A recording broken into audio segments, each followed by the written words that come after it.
Have you ever been exposed? Ever been caught in your addiction? Like all of a sudden you're in the middle of your addiction. Who knows what it looks like, right? Maybe you're looking at porn. Maybe you got a bottle of whiskey. Maybe you just got like your whole rig set out and you're about to do a shot, right?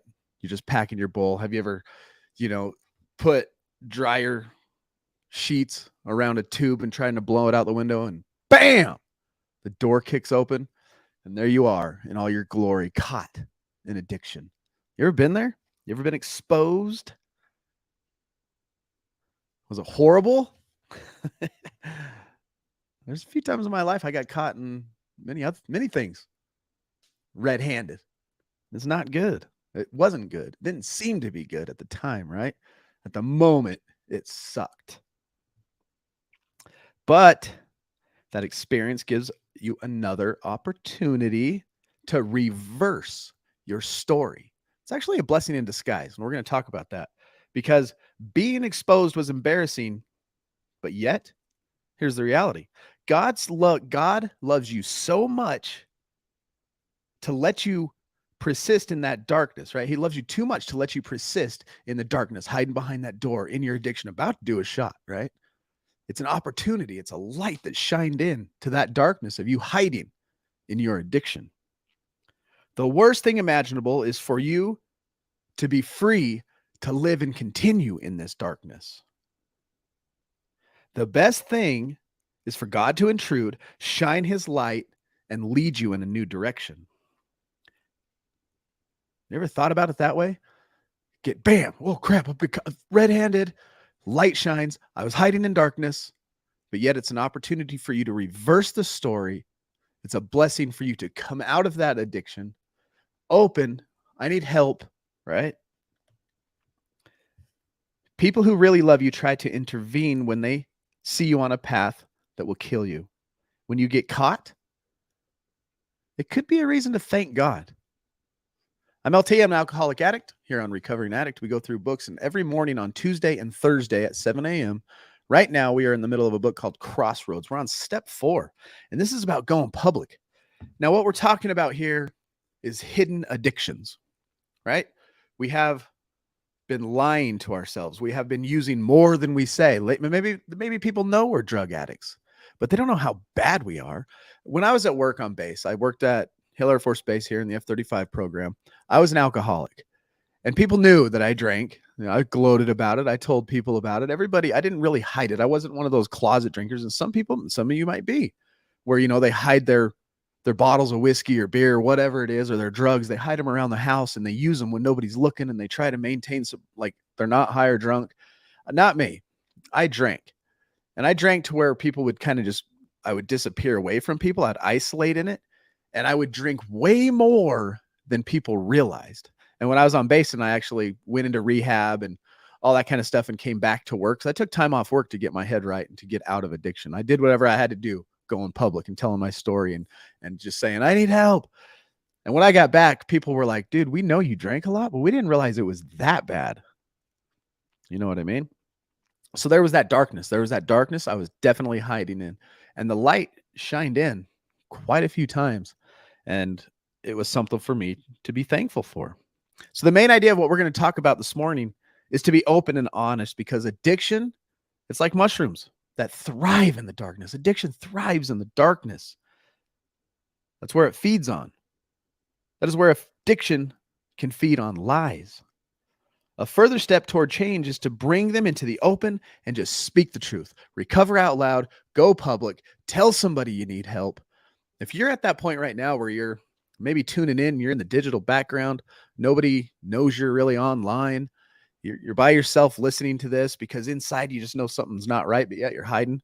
It's a good time to just talk to somebody. Find somebody you trust and just say, hey, I need help.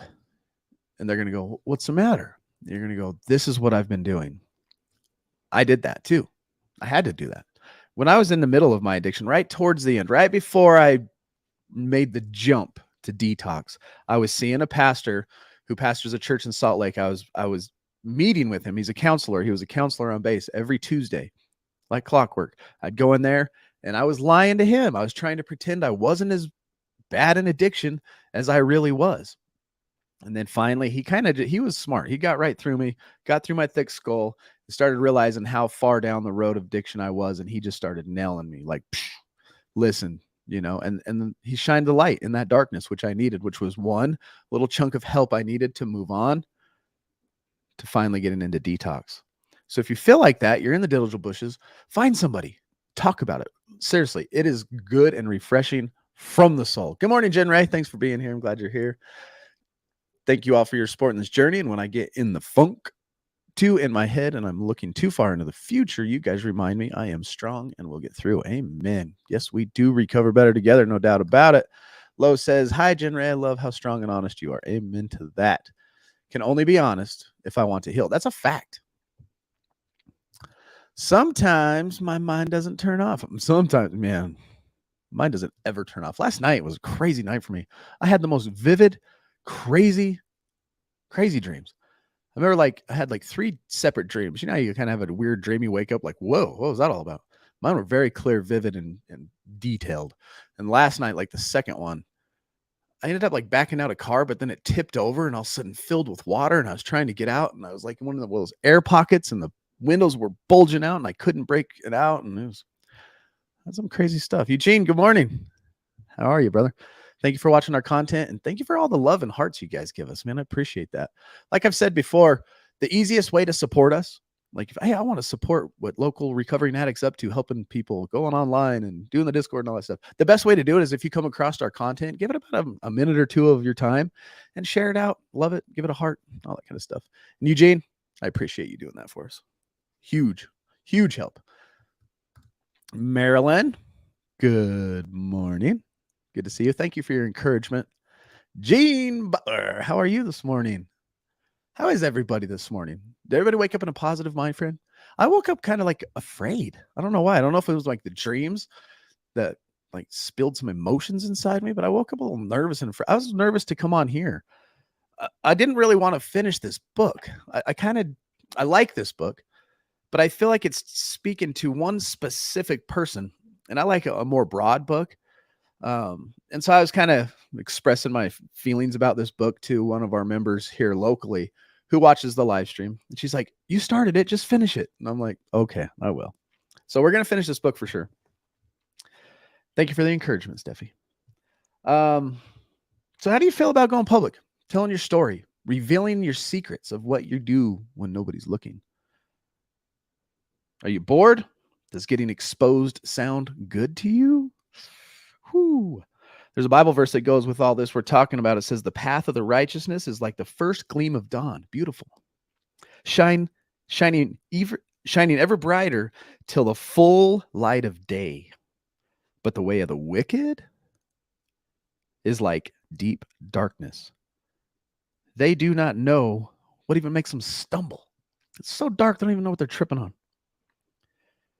In Psalms 98, it says, you have set your iniquities before you, our secret sins in the light of your presence. They're seen regardless, right? You got good, you got evil. Good sees everything. Evil sees everything. Evil wants to keep it hidden, thinking you're keeping it hidden. But the light wants to come in. That's up to you if you want to let that light shine. So what are you ashamed of? Think about this for a minute. What are you ashamed of? What are you unwilling to speak about to anyone? Anyone. Think about it this way. If I were to take all your thoughts for the last month, every single thought you've had since you've been awake in the last month, and I could digitize it, put it in video form, and I could upload it to YouTube, and I could display it on a wall for the world to see, what are you still hiding? Those are the things we need to confront. Not necessarily do you have to confess those deep, dark secrets. There's stuff that I'm never going to talk about my past, I'm not keeping them secret because I've exposed the problems of my darkness and the reasons for my using. But there's some stuff you don't need to confess, right? That you can confess it between you and God. God knows. But what are those things? And confront them. AANA, they always talk about you're as sick as your deepest secret, Picture it this way. Imagine your life is a movie, just like I said. All your thoughts and behavior. What would embarrass you when the movie went on the internet? How do you feel about this, Stephen? Do you see a benefit from becoming open and honest? shedding that cloak of lies and letting the light shine on you? What do you think?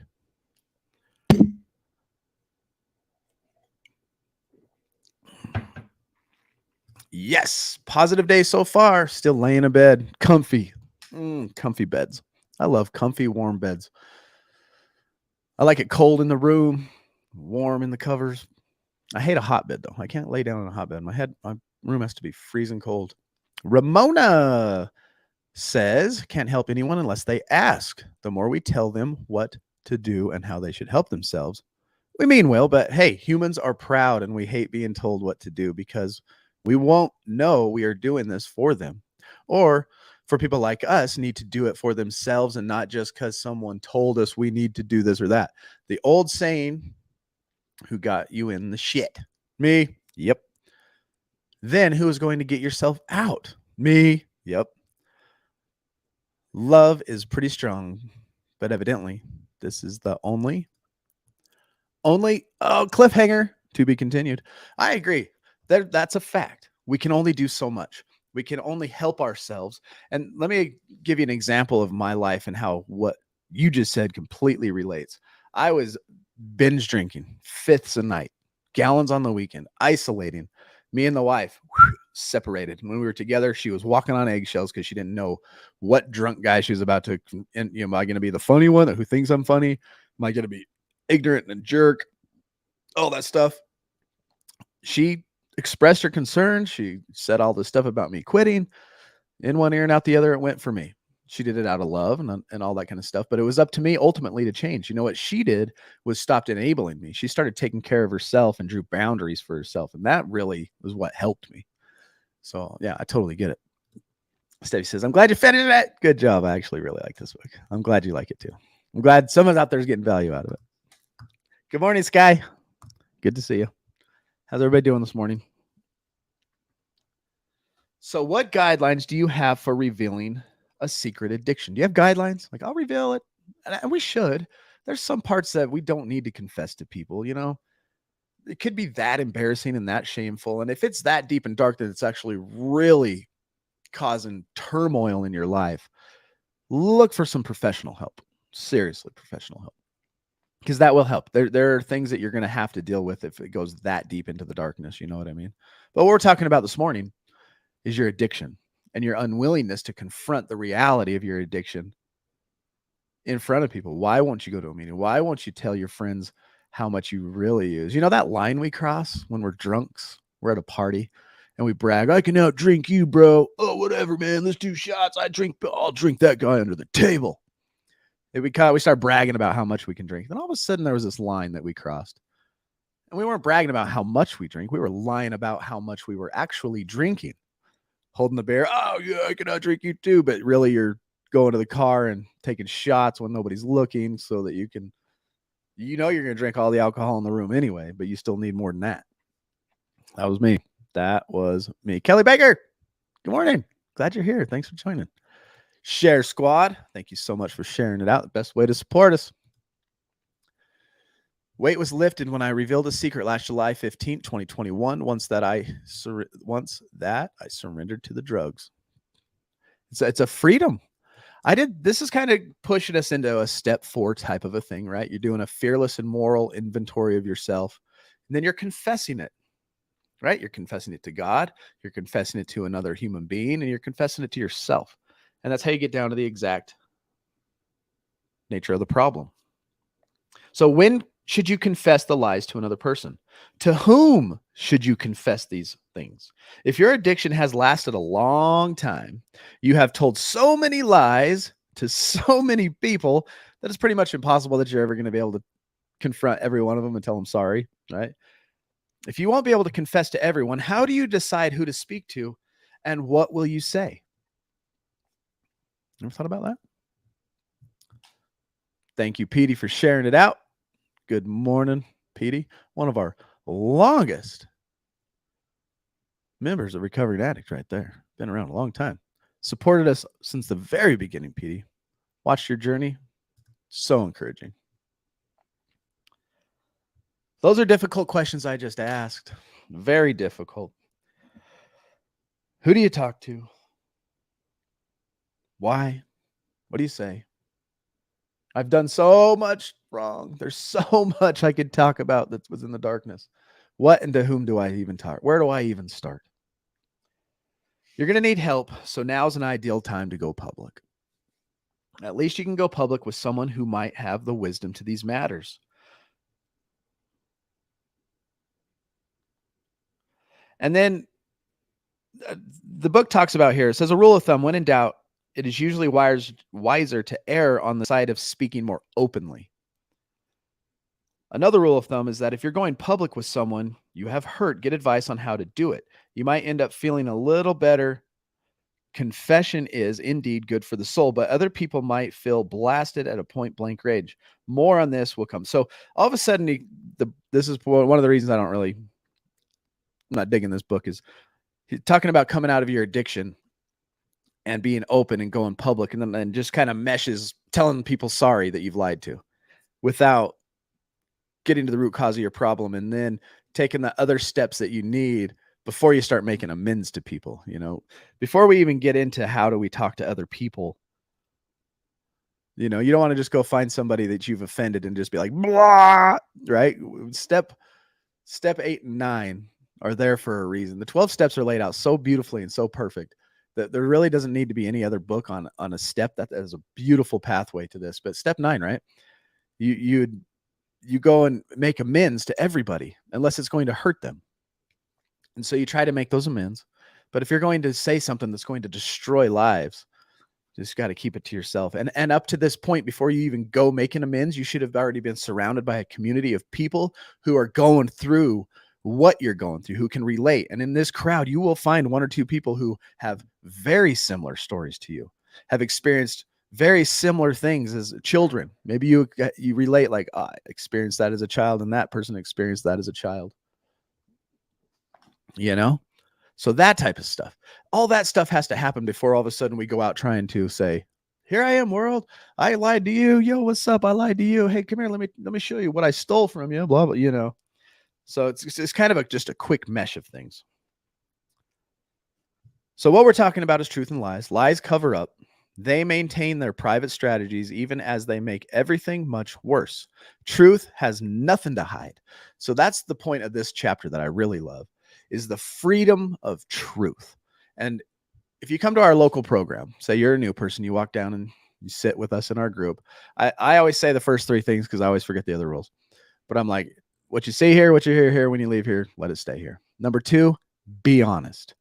And when I tell people to be honest, this is what I'm talking about. Being open and honest is so refreshing and rewarding to the soul that you don't have anything hindering you. When you have these where you're lying to your support group about something, it's like having a defective tire when you're driving down the road. You have an unbalanced tire, and if you go over 60 miles an hour, there's a possibility it's going to blow, right? But if you take care of that, you get all your tires in balance, you can run smoothly with your pack, and you're open and honest, like, hey, I got a tire that's jacked up. And the team's like, well, let's fix it. You know what I mean? When you try to hide in the darkness, a lot of your lies don't get noticed. Not at first, anyway. Other people don't detect them. You might not even see them yourself. When lies become your native tongue, your language, when lies become your native tongue and it becomes part of your language, you're in trouble.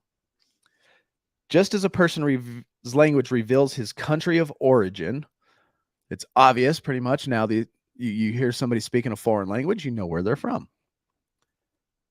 And the same is true for those who speak lies. You know where they're from. It shows you their allegiance.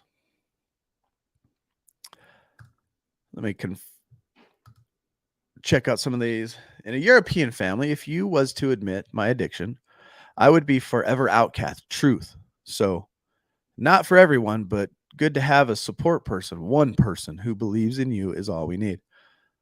I think it's because we're too afraid to face the whole truth because we don't want to become a problem. That's why I hid it for so long. Anyway, it becomes a real once you admit it. Yeah. I want to back up to this one right here. In a European family, if you was to admit addiction, it would be a forever outcast. Well, that happens in America too. That happens anywhere where a family is so proud on what they perceive other people think they look like from the outside, that if one of their family members was to come out of the closet, admit to being an addict or anything else, that it might ruin the family's reputation. Freedom from that, however, is still a good thing. But that's your life, and you decide how you want to tread in those waters. I'm just saying, for me, like me sharing my story up here all the time, I'll talk about my relationship with my dad when I was young. I'll talk about my relationship with my mom when I was young. And you know what? My mom and dad don't like to hear me saying this stuff on the internet. But you know what? It's my story. And there's a generation that's going to stop what's happened to the generations prior, right? I'm a weaver. I got generations behind me of alcohol abuse, of neglect, of childhood traumas, and everything, all that rolled downhill, right? To where my dad picked up raising me. I'm the one that's going to stop that. From here on out, the 21st century, the Weaver bloodline is no longer going to have this generational roll down, because I'm going to cut it off. I'm going to pay that debt that my dad and my grandpa and my great grandpa and so forth never were willing to pay, or maybe they didn't know how to do it. It was a different world. Baby boomers and back, man. There's something different, because they weren't willing to be open and honest. They weren't really willing to expose what family secrets and that people were suffering. And it was okay back then to get, it was normal, but it was not good for the kids raised in that. And then you got these baby boomers that were raised from 1950 on or so, and they never got the help they needed. Mental health wasn't addressed the way that it should have been. Addiction wasn't looked at like it is now. But now, what a blessing to live in the time that I live, where that help is available. It's starting to become more understood, and we know what's good and what's bad in that, and how to heal. We know what the fix is, coming clean. That's part of it. Lies reveal our allegiance. Lies reveal our allegiance. Here's more reality. When you try to manage your world apart from God, your allegiance are to yourself and to your own kingdom. You know that, but there's more. You're actually part of an alliance. This book says Satan himself. You got the good, you got the evil. You got God, you got the devil, right? The devil is a liar. It's his native language. When you speak lies, you are speaking the language of that dude, of the dark side. This is why you can be enslaved in a kingdom of your own making. Any kingdom where God is not the king, the devil is the Lord. Jesus said it this way: why is my language not clear to you? Because you are unable to hear what I say. You belong to your father, the devil, and you want to carry out your father's desires. He was a murderer from the beginning, not holding to the truth, for there is no truth in him. When he lies, he speaks his native language, for he is a liar and the father of lies. Jesus says, yeah, and I tell you the truth and you don't believe me. Confess to my RA step group. Perfect. I think everybody needs to have a certain support trust group. Absolutely. You just don't go blaring it to everybody. I mean, there's stuff on the, on this live stream I'm not going to go talking about, but I'll talk about it to my sponsor or to some of I have a friend in Florida who I talk to. That's outside of this, outside of what I do, something that's totally separate from everything I'm doing so when I talk to him, it's totally different type of place to be for me, which I need. Crystal, good morning. We go to meetings off our face. What a lie to ourselves that was. We go to meetings off our face. What a lie that to ourselves. I don't understand that one. If you could clarify, please.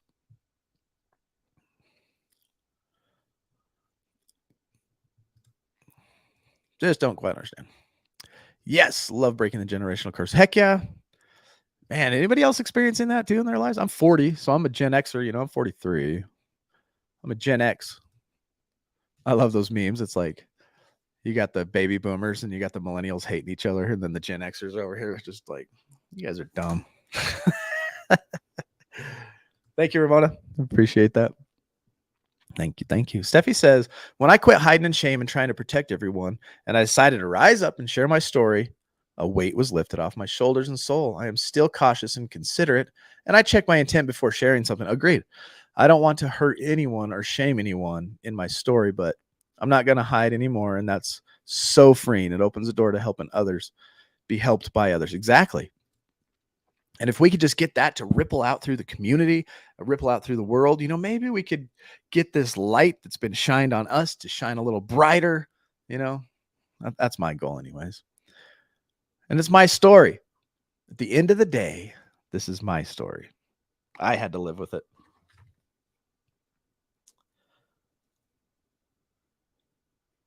So a lie is definitely more than a lie. When you did something wrong and you want to hide it, which is understandable, but there's more to it than that. When you lie, you are declaring your loyalties. According to that verse, we're speaking this the native language of the devil. The truth will set us free. So you were intended to speak the truth, and that's how you were created. What would it look like to speak the truth, and how would it be liberating? For me, it's like not having to have that cloak of shame. Like that's weighs you, like it's a heavy cloak. You know those vests they put on you when you're at the dentist that's lead right before they take an x-ray of your mouth, like how heavy that is? Imagine having a big one of those just walking around. That's what it feels like to me. And when I'm open and honest and I tell the truth, I've come out, I'm an addict, I'm an addiction, I've apologized to, I needed to apologize to on my list. I feel like I've made my amends the best I can. And if I come across somebody on the future, obviously I will make amends if that's the way God has it to be. And then just being open and honest, even when I want to tell little stupid white lies, right? White lies, whoppers, defensive, hiding, seeking. You got all these little different types of lies. And when I feel that desire to speak that lie, I fight it and I tell the truth. And then bam, it's done. You don't have to remember the lie you told because the truth is always the truth. Like you don't have to defend it. It is what it is. Our tendency, so this says, it is time to get suspicious. Our tendency is to be suspicious of others because we are afraid they will uncover us. And that's another thing. You tell a lie. Oh man, that person might know and they're going to reveal me. They're going to shine the light on me. And I don't want that light to be shined. And that's another hindrance, right? The way we start becoming suspicious of people who might expose us.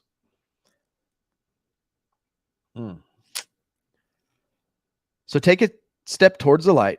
Search for the lies that you tell. What lies do you still tell? Okay, you're post-addiction. You've told everybody, hey, I'm an addict and I've done some wrong things. I've been hiding how much I drink. I've been hiding how much I use. I stole money from you.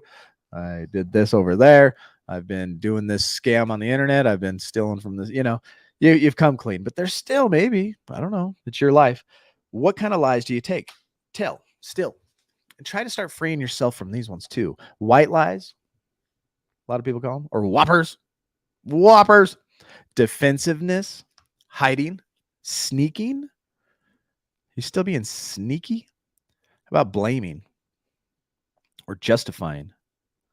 Giving your word and not keeping it.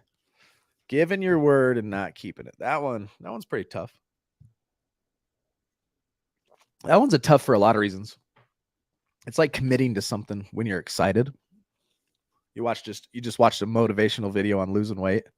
You're like, yes, tomorrow I'm going to go to the gym and I'm eating healthy. By the time tomorrow comes and it's time to go to the gym and eat healthy, all that motivational excitement is gone. And now you have to keep your word, right? And that's a lot of things. I'll be there. I'll do this. You can count on me to take care of that. Because at that moment, when you're in front of that person, you're excited. You want to be a help. You want to do whatever, right? Whatever it looks like in your life. And then a couple of days later, it's time to uphold your word, attitude, mood. Everything's different, but yet your word is still there to be upheld. That's a lie that we got to overcome, Through lies, you attempt to fool others, but you're only fooling yourselves. And we just learned that the devil's a schemer. When you are lured in this direction, you speak his language and you believe his lies. You are another victim in the long line that goes back to the beginning of history. So you could say that human history turned at the point when Adam and Eve believed Satan's lie. I don't know if y'all know that story, but in the Bible, it talks about the first lie. The very first lie that ever happened. Adam and Eve living in a perfect world. Satan came down, told them a lie, and made them doubt God. Did God really say? That was the first lie. The very first lie documented on paper, according to the Bible, is did God really say? Creating doubt.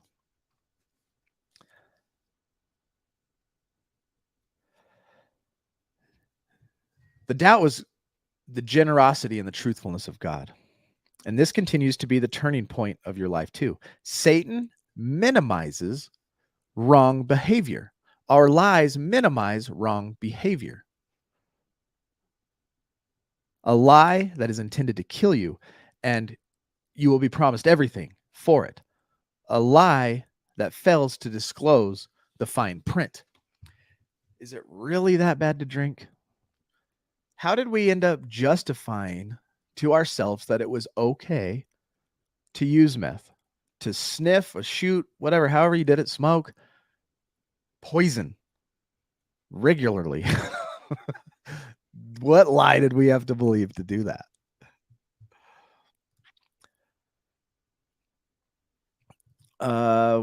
We would go stoned. I'm from Aussie, so that's how we talk down under. Oh, he's Australia, mate. I like it a lot. So you would go stoned. Okay. I want to reread that now. If I can find it. Oh, I can't find it. Oh, well. We'll move on. Moving on. Stephen Jones says, yep, I had to break the generational curse of anger, alcohol, and pornography. Huge battles. And, you know, hard, that pornography thing, boy, that's a hard thing on the internet today. Especially when it's just like slapped right up in front of your face. I'm clarifying. We would go to meetings stoned to have courage to speak, to open up and shame closed our mouths. But I am more aware now. Just years ago, I noticed that shame of being deceptive and needing to be stoned to have the guts to go. First steps are not always clear. It takes many. Yeah, amen. Takes so many times, but because God loves us so much, we are now walking straight line, and it is okay to fall, right? Yeah, absolutely. Just because we told the truth and we're on a path of making the next right choice doesn't mean we're perfect. We're flawed. People are flawed. Every single one of us is born flawed. I always think about children. You don't have to teach a kid how to be bad. You have to teach a kid how to be good. Their tendency is to be selfish. So selfish that they will bite you.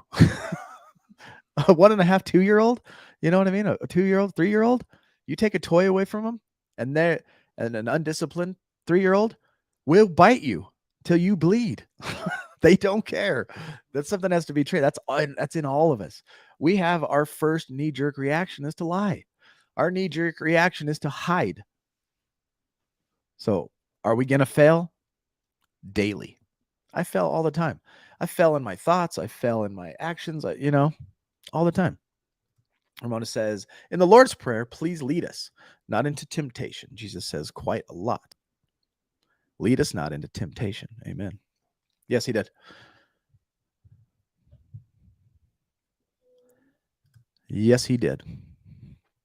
Good morning, Goosh. Love you, bro. So proud of how awesome you're doing. Big Willy, how you doing, bro? I felt love from the people around me, and the lie was I had no worth of my own. Oh, that's another lie. Yeah. So I feel accepted and not rejected. I would convince my inner voice was lying and my feelings to be part of it. I felt the exact, yeah, dude. I bet you a lot of us can relate to that. No self-worth. Talk about that generational thing rolling downhill right to my dad. It rolled right to him because of what his dad did to him when he was a kid. And just my grandpa, boy, whoo, you want to see a crazy evil story. My grandpa was a crazy evil story. And my dad and his 2 brothers and sisters are products of that. And then we're products of that. And like my dad's whole story with his dad rolled right down to me, right? And then that came to me and my self-worth and who I thought I was going to be growing up. And that lie I believed that lie so much that I gave up before I even tried. I'm so dumb, I left. This is what I'm thinking to myself: I'm not going to make it through high school anyway because I'm too dumb. Look what I have behind me that I'm learning about. That's going to be my life. Oh well, bye run away. Let's do drugs. Let's do this. Let's go have this because I'm accepted and people are patting me on the back and this is fun. Oh, look, I'm getting attention. And yeah, I believe that lie too. I'm so dealing with it now. Bad. Kelly, you're in our thoughts and prayers. We recover better together. So stick around and find some people in this chat that you could chit chat to on DM. If you're not in our Discord, if nobody's in our Discord, you got to jump in there because that's really where we have a lot of our challenges. That's where all our videos drop. And then that's a place where you can just drop a little, is there anybody to talk to? And somebody will pop in. We got people from Australia, the UK, all over the United States in here so that we can help each other. And I will drop the link in the Discord if nobody has it. You are more than welcome to join. Up to you. Totally up to you. Check it out. You'll probably find somebody in there that you relate to.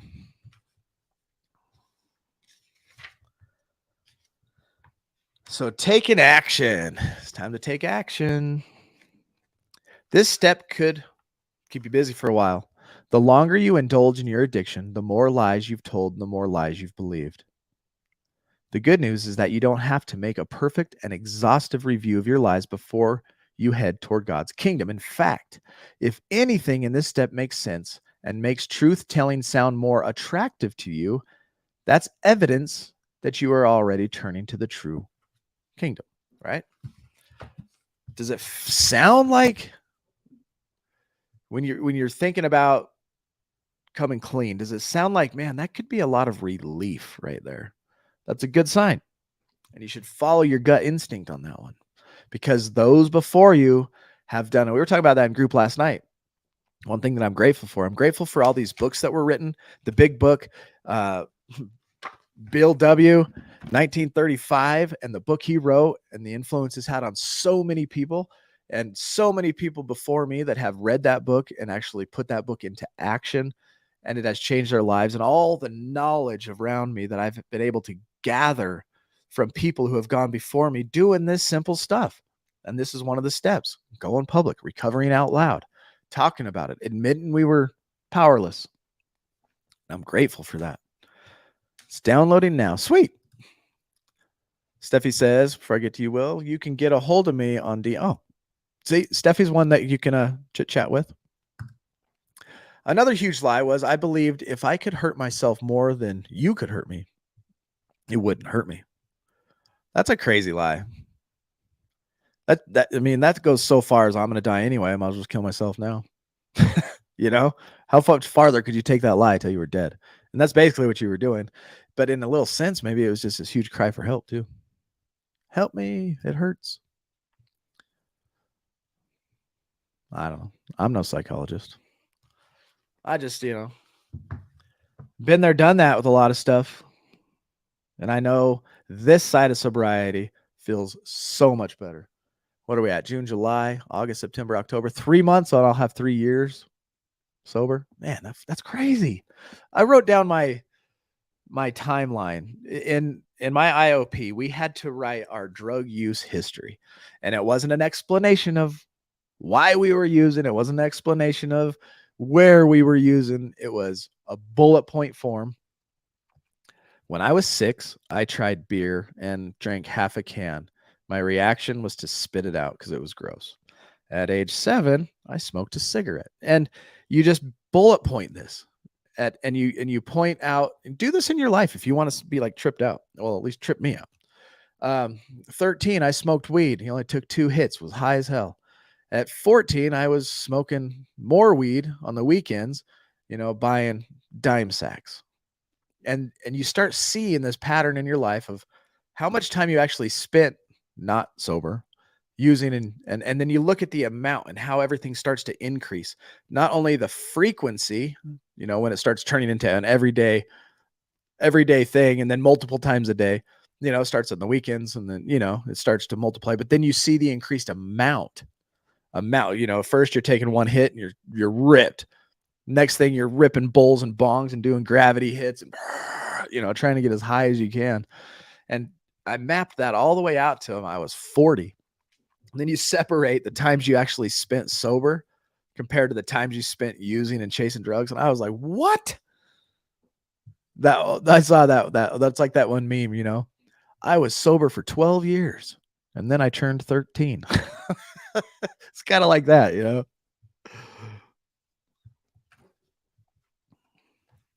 Awesome, Kelly. Can't wait to see you in there. So go public. If you haven't spoken publicly about your addiction to anyone, and when this book says go public, he's not saying go on KSL or the news and grab a megaphone and go on the street corner, and he's just saying open up to somebody. Find somebody that you trust. I went to a pastor first. It just happened to work out that way. He's a pastor in Salt Lake, and he was a part-time wingman advocate therapist on base. And I was able to, because I worked for the government, I was able to take an hour a week and go meet with this guy. And it was divinely like God driven, like a perfect person I needed to be with at that time. And that's where I started going public, was with him in that private room on every Tuesday through my lunch hour and then about another half an hour or so.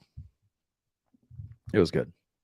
So maybe you're looking for a wise friend or a person who is farther down the path of truth in their own battle with addiction, a person who is farther down the truth with their own battle of addiction. Just because you get rid of the drugs and alcohol and you open up and expose yourself to somebody or however it looks in your life, you're going to continue this battle of what honesty looks like in your own life. And find people ahead of you. Like Willy is an inspiration to me. We cross paths and I get to hear some of the stuff he says. I listen to his podcast and I get knowledge from that. He's further down the line of this battle than me. If you have spoken publicly, then consider what you are presently hiding. If you've said you've already done this, now what are you presently hiding? It is easy to give out sound bites of truth to other people in order to keep them from asking about anything. In other words, you tell a small truth in order to cover up a big lie. When in doubt, be more open rather than less. If your openness might deeply hurt someone you love, get advice from someone else to decide how to say the truth. So you got to do some checks on yourself. All right, I'm about to tell this truth, but am I telling this truth just to keep this person off my back so I can keep this lie? And it's up to you. It's your life on how you confess or get rid of that lie and that pressure. But that's just a mental check on your motives. And if your mental check on that motive is to remain and keep something hidden and dark, you're not healing the way you could be. Know what I mean? So confess, just like step 5, you confess to God, to another person, and to yourself the exact nature of your wrongs.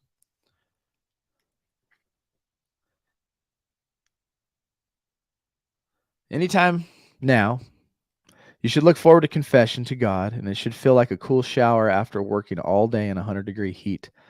Confess that you have spoken the wrong language. Confess that you have purposefully believed lies because they gave you an independence you wanted. Confess your helplessness to leave the darkness and lies apart from his power. Confess that you are still full of faults that are hidden, even from you. Ding, ding, ding. That's me. Ask God. Search me, O God. Know my heart. Test me and know my anxious thoughts. See if there is any offensive way in me, and lead me into the way everlasting. And then retell your story. This step adds more to your story. The bigger your picture is coming into view. Kingdom, allegiance. Oh my gosh. Allegiances. Truth, lies, imitating, darkness, light. It all has the ingredients. God in Scripture has already told this story. You are in turn are learning it from him. If it's all new, listen to others and their stories. Meanwhile, practice telling your own. There will be more details to come. That's a good one to look at it. If you're not sure how to tell your story, get around a group of people who do tell their stories and listen to how they do it. And then just try to, practice telling your story. It does feel good to tell your story. It really does. And then somebody gets inspired from hearing your story, and then they help and they tell their story. It's just that beautiful light ripple effect. Let's check on the Discord. So in our Discord, if you haven't joined, join. What we do in there is communicate with one another. We help each other. We recover better together. But we also have 30-day challenges. And this 30-day challenge, we do some journaling, we do some exercising, we drink water, we try to stay healthy and fit, we hold each other accountable, and then we post it in the Discord. Next month, we are going to be doing another challenge in August. And this August one's going to have prizes for the people who actually make it the full 30 days. Well, let me jump in here real quick and get this over here on this screen. Go here. Boom. There it is. I'll show you how this works real quick. So here's our 30-day challenge. So here's the whole Discord. If you guys don't know what the Discord is, I'll give you kind of a run through. On your phone, you swipe to the left and you're going to end up looking at all these, what they call channels. These are all channels. Right here's our 30-day challenge chat. This is where we talk to each other about the challenge. And these are the people that are in the challenge. Little Miss Happiness went missing. Hopefully you can reach out to her. This is our main chat right here. Click the main chat and you'll see that people join, talk, and somebody called Booby Fart 202 joined. Okay. And that's where we could reach out for help. But there's prayer requests. There's a support room. This is where our YouTube videos drop. And if you have any questions and comments you want us to address on our live stream at 8 o'clock on Sunday nights, drop them in there. Motivational quotes, recovery content. In here, there's a Zoom link that's here for anybody. I made this Zoom link. I paid for the whole year. So if anybody ever just wants to copy and paste this Zoom link and use it to communicate and support one another, there it is. All for you. Free of charge. Animals, we talk about fun stuff. We're not a freaking glum lot. That's my dog right there in her little vest. That's funny. Geez, Link, you post a picture of me with my shirt off. There's my baby. There's my little Jackie. And then music and videos and good news articles and photo. People like to take pretty photos. And, Polly likes his sandwiches. So in our 30-day challenge, this is what it looks like. Geesh got his new shoes. Oh, snap. Those are nice. I love them, dude. Those things are about to have 400 miles on them, aren't they? Savage Freedom. How are we doing in our posts? Since July 9th, July 10th. She's telling her story. This is tough right here. To put yourself on video and to talk about your story.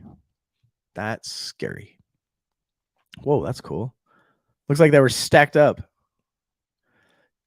Journaling, drinking water, relentless. Love that book. Awesome. Exercise, talking about it. Cookie jars. What is a cookie jar? A cookie jar is something that we do. It was a part of our challenge inspired by David Goggins. David Goggins says, start building a cookie jar. Look at the stuff you've done in the past that you've overcame, say addiction or, my time in jail or my time in a halfway house when I made it through this halfway house with no write-ups. That's something that was not easy to do. My buddy got a write-up for walking on the grass. And I was determined to get through this halfway house without, one, catching new charges, doing drugs, getting a job, and not getting a write-up. And they were eager to write you up for anything. They had they were watching you. And that's part of my cookie jar. So now when I go to the future and I have a goal and I'm trying to accomplish it and I'm like, oh, I can't do this. I go to my cookie jar. I say, look, you made it through a halfway house after being a meth addict, drug, blah, blah, blah. And you made it through that. You can make it through this too. So it gives you encouragement to see what you've overcome in your life and to keep pressing. Geesh, what are you listening to? The Obstacle is the Way by Ryan Holiday. Oh, you have to give me a little, how's that book? Nice. Very nice. See, Geesh is doing his work. All that good stuff. Jen Ray. Drinking her water, doing her morning yoga. Beautiful. Journaling. Drinking water. Man, it's just so good to be like getting out and like going on walks and being healthy. Smiling. So big, beautiful smile. What's this? What's this? Oh, I got some 4th of July action going on here. That really looks cool. Great. That's awesome. Over the water, that tree, good shooting through a tree. That was awesome. It makes it look way better. Drinking her water. Journaling. Just killing it. Jenray, you're killing it. So proud of y'all. So we got some new merch. We got water bottles. We got these cool headband thingies that are coming. We got a bunch of bracelets. And so people who enter these challenges will start sending that kind of stuff out to people. Reborn, she's doing the same thing. Gratitude. Clean, still learning, feeling more confident and comfortable. Love it. More confident and comfortable. She's getting comfortable being uncomfortable. And then me, I post my little bit of stuff every day.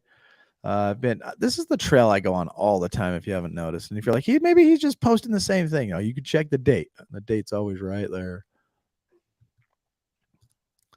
And then I try to get this much exercise every day. If you haven't seen it before, here, check it out. So I try to move over 900 calories a day.